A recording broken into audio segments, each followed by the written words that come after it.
Are you on keto? Are you low carbing? You love hamburgers?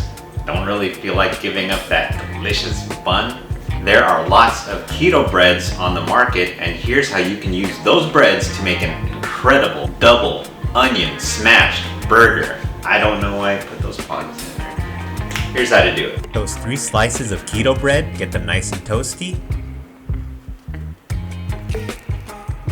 Get your burger, add it to the pan, add sliced onions, add your seasoning, smash that burger patty down. Flip it to get those onions cooked and smash that again. Add cheese and allow that cheese to melt. Set that patty aside on a dish or a tray. Add burger sauce to the bottom slice of bread, top with tomatoes and any desired veggies. Cook up another burger patty the same way as the first. Get some bacon cooking as well. Top the first patty with the middle bread slice, add more burger sauce. Top your second patty with bacon. Did I mention there'd be bacon? Yeah, bacon. Place that on top of the middle slice of bread.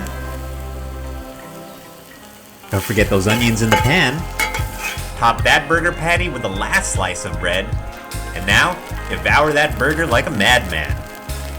You're gonna end up with a bomb burger and you're not even gonna miss the bun. I guarantee it. This burger is delicious. You gotta try this, trust me on this. Like, share, subscribe, and hit the bell for notifications. YFP out.